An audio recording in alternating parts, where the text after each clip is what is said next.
All right, Dolphins fans, we're wrapping things up today. We're kind of putting a bow on it. It's kind of like the last three videos I did that relate to the draft all sort of go together. It was non-position of need targets for the Dolphins. Last one was second round targets, and today is third round targets. And for those that have already seen those videos, the trifecta is complete in this shirt. Dead giveaway. Even if you haven't seen it, yeah, I've been wearing the same shirt. It's video creation day for the Fins Up Network. But like I said, today is third round targets. We're talking about guys that have either been linked to, come in for visits, heard through sources, seen through other people's reports, linked to the Dolphins at number 84 plus desired targets that I have. Draft, obviously, an inexact science. Hard as hell to predict who's going to be available anytime, but especially at 84. But hey, we're going to take a stab. We're going to talk about some potential Dolphins targets at that 84th pick overall. But if there's anyone on your radar that is not covered today, I want to hear the name. Drop the name that you've got. Give me the reasons that you've got for them being a target for the Dolphins at 84. But let's just jump right into the first one we've got, and that's number 5. That's Sydney Brown, safety out of Illinois. And the thing you got to love about him is that versatility, the ability to play as a safety in the box, to be able to play nickel corner, to be able to drop back as a deep safety. You got to love every single thing that he brings to the table. And what did he show in 2022 as well? That knack for creating the turnover, for being in the right spot. 6 interceptions, I believe he had in 2022. Yeah, he does have to work a little bit more on wrapping up ball carriers. He has more missed tackles than you would like out of a safety. But we talked about it in previous videos as well. The future of that position, with Brandon Jones being on the last year of his deal, with Deshaun Elliott only being brought in on a 1-year deal, it doesn't feel like a huge need right now for safety. And like I said, we're not really drafting for need, especially in the third round anyways. But that position could look a lot different in 2024 already. So if you want to get someone into the system, if you want to get them kind of groomed for a bigger role already, maybe 2 years from now, don't rule out the idea of a safety, especially a guy like Sydney Brown in the third round. All right, number 4. And some are probably going to be surprised, like, hey, why is offensive line not higher on this list if you're going in order? And I talked about it in the second round video. I just don't necessarily see the Dolphins kind of reaching for an offensive line if a guy that they don't absolutely love is there in rounds 2 or 3. I do think the Dolphins are going to want to try to really get usage snaps, meaningful snaps out of these players that they get in round 2 and round 3. And quite honestly, any offensive lineman they take in the third round probably isn't going to be there yet. Probably is going to need to take a little bit of time to develop. So if you're drafting for a guy that you want to get impact from now, you're probably not going to be looking at an offensive lineman. So that's why I've dropped him to number 4. But obviously, you know it. We still got questions at right tackle. We got questions at left guard, right tackle. We got questions regarding the depth. So even if we're not getting a guy that's necessarily contributing meaning snaps already in year 1, that's okay. That is plenty fine. If we take a tackle the Dolphins like in round 3 and you can kind of groom him for the future, if a guy like Austin Jackson doesn't pan out, if a guy like Liam Eichenberg doesn't pan out, because with each passing day, it's seeming more and more likely that, yeah, they're going to get a crack at this, a very good crack anyways, at becoming the starter in 2023 once again. So like I said, you get a developmental guy that you like, but that's why I'm keeping a guy like Duncan at number 4. All right, you know my drill.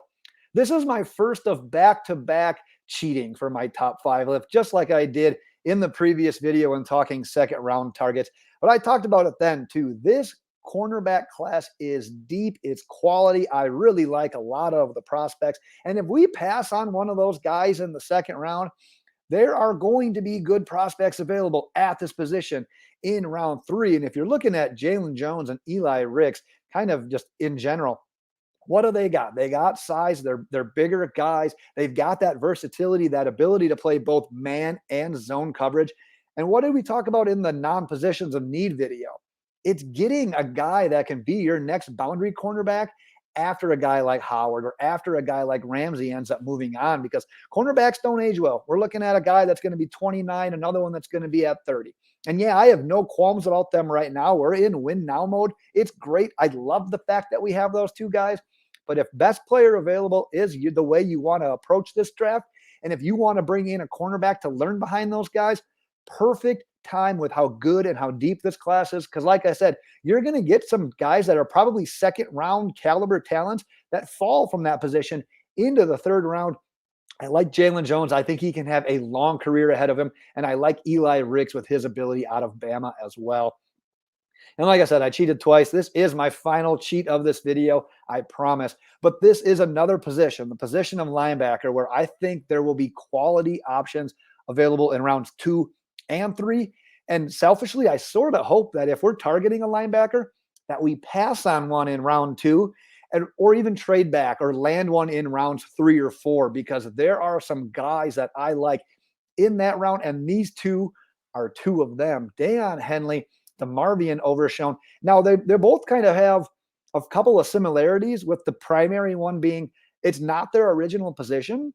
Both of them were originally safeties. They're both kind of new, raw to the position. They're both a little bit undersized as well. So, yeah, you're drafting a little bit of a project here, but at the same time, the ceiling that these guys have with their speed, with their ability to play in coverage, with their big hitting ability. DeMarvion Overshown is one of the biggest hitters in this draft, and Daiyan Henley's not so bad in that department either. But if you can get these guys the right coaching, they already have the athleticism, they have the speed. They just got to work on some of the nuances of the position, especially at the next level. I mean, we saw Channing Tindall kind of struggle mostly with like the mental side of things this last year.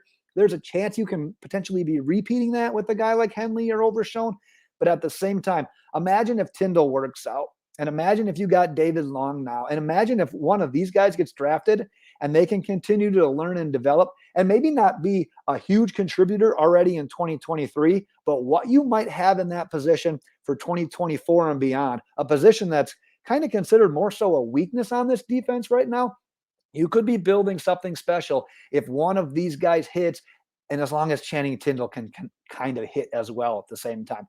But I like both of these options. Both of them would be targets of mine in round 3. But let's move on to number 1. That's Tucker Kraft out of South Dakota State. Because if Darnell Washington either isn't available in round 2, or if we do pass on him in round 2, if we're looking specifically at tight end, Tucker Kraft would probably be my desired guy in round 3. Solid blocker, solid pass catcher with the ball in his hands. Smaller school, weaker competition, yes. Does he need to work on his hands? Yes. But he is the kind of guy that you just want to get the ball in his hands and then let him create.